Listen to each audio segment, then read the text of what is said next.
Hello and welcome to this lesson on Silent Night for the harp. And this is not a huge pedal harp, as you can see. It's a Sharpsicle by Reese Harps. Beautiful instrument. I've had this for about 18 months now, and it's been sort of a bit neglected lately because I've been so busy doing other projects.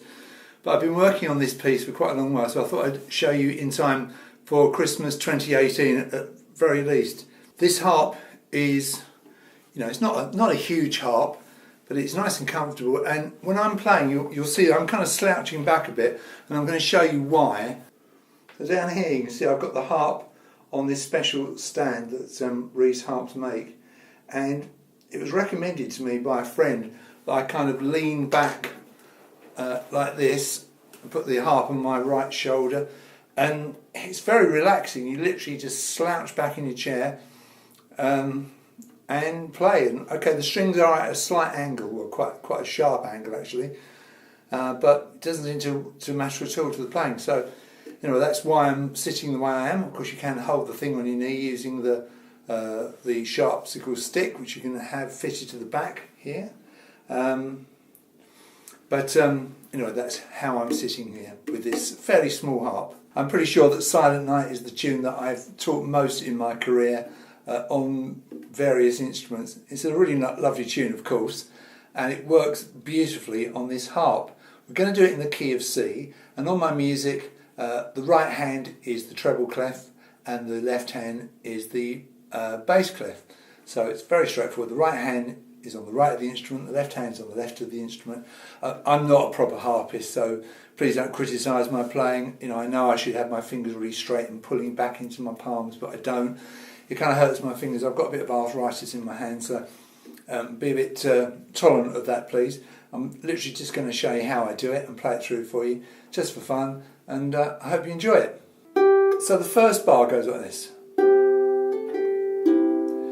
Silent Night, there's your tune, and the right hand is going, so it's playing G, A, G, E. You can see the fingers on top of the notes, and it's piano type fingering, so the index finger is 2, the thumb is 1. When it comes to the ring finger, I use the number 4. We don't use our little finger to pluck the strings on the harp, well, at least I don't anyway. So there's your first 2 bars because they're identical. Now the left hand for both those bars, very simple, it's just C, C. And don't forget a bass clef, so second space up on the bass clef is C, and it's the last string, the lowest string on this harp. It won't be if you've got a bigger harp, of course. So somebody said to me on this particular harp, there's not a lot of clearance between the frame and that last string, and that is true, but I've never found it a real problem. And I'm trying to damp the string off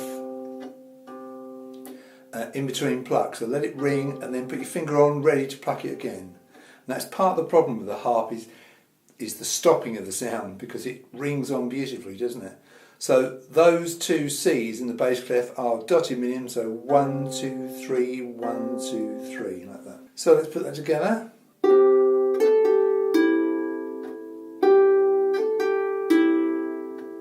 Okay, and that's the first 4 bars played, in fact, not the first 2 bars. And then it says change, because we're going to change our position.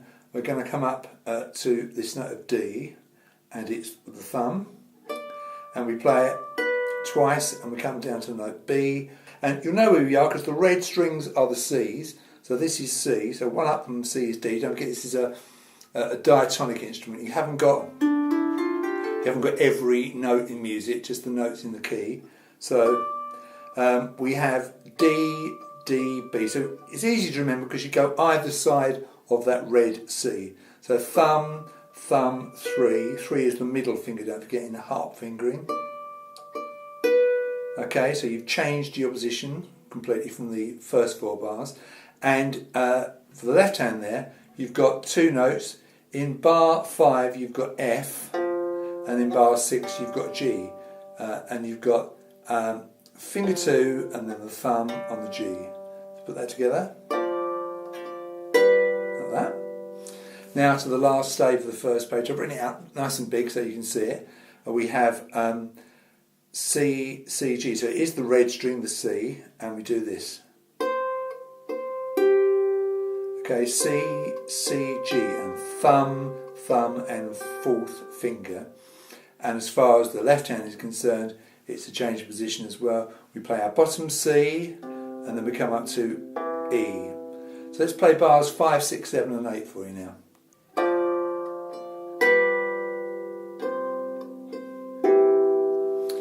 Right, so that's a good place to recap. Let's play our first 8 bars.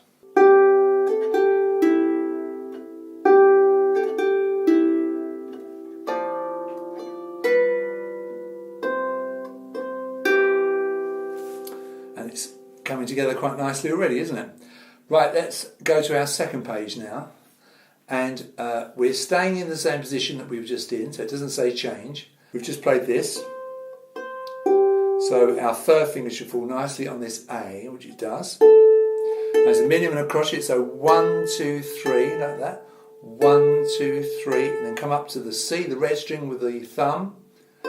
And literally, next door neighbour notes C, B, A. So A, C, B, A. Now, you do change the position as far as the left hand is concerned. You're going to come up to F, which is a blue string, and it's third finger. And you're going to play it once in the bar number 9, because it's dotted minimum. So 1, 2, 3, and stay in position and run down A, G, F. So it's F, damp, F, damp. Damp means stop the string ringing. So F, A, G, F. So you get a nice harmony there. So put that together, bars 9 and 10. Damp that bit better.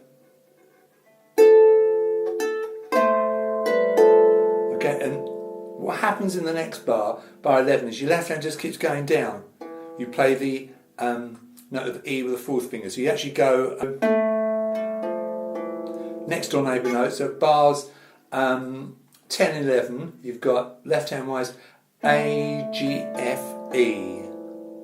Okay, with the right hand you do next door neighbour notes, but when you get to the G, you've got to change position because of what's coming out. So you change, you can't, or you could go, I think it's better to change position, play that with the second finger so that what's coming up is the same as the first pattern you did. So the right hand goes there. Alright, so let's play the first 4 bars of page 2. Bars 9, 10, 11 and 12.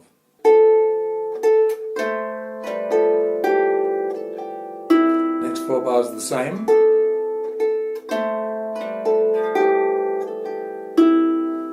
Bit of a rattle there because I didn't damp it properly. So now we're going to go on to the last page, the Sleeping Heavenly piece. Change of position, both hands coming up a lot higher.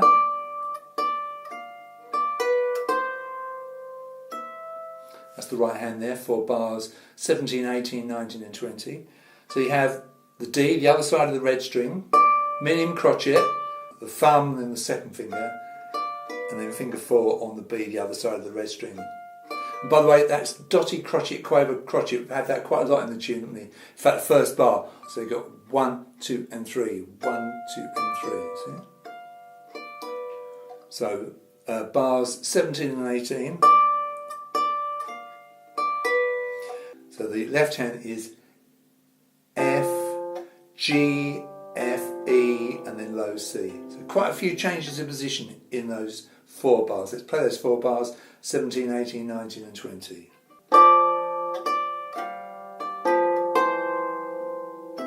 Like that. Another change of position as far as the right hand is concerned, and it's quite a stretch here. We're going to do this. We've got C, G, E. And that's a C major chord, but really spread out. So thumb, and then second finger, and then third finger. And you've got an E note with the left hand with that. And that's finger 2, okay? Now keep an eye on that G you just played. You're going to come back to it with the thumb, and you're going to do this. Nice run down in position in bar 22. G, F, D, dotted crochet, quaver crochet, as you play. So let's play bars 21 and 22 together.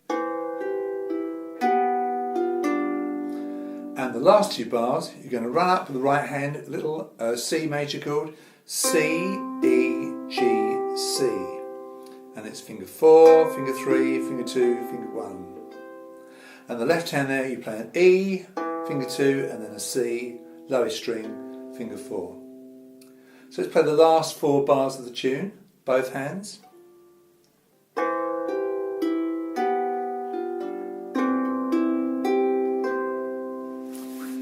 One of the problems with the harp is that the background I've got at the moment is with my music stand, the carpet, and it's really hard to focus on the strings.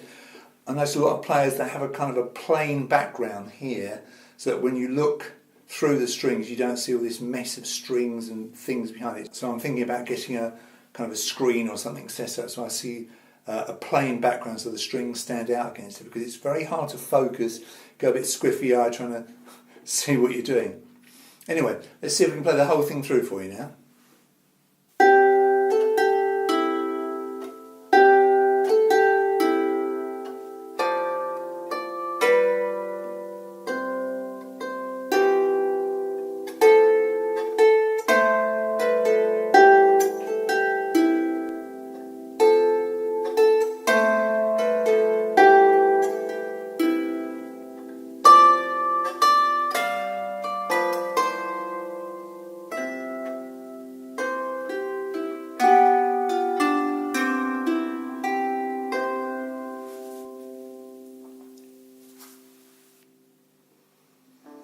So there we are, not perfect, but sort of, you know, the right idea, not the right technique. Proper harpists, of course, have nice straight fingers and they come down and pull back. I can't really do that, but I'm very much a part-time harpist, but nonetheless, I think it's a lovely tune.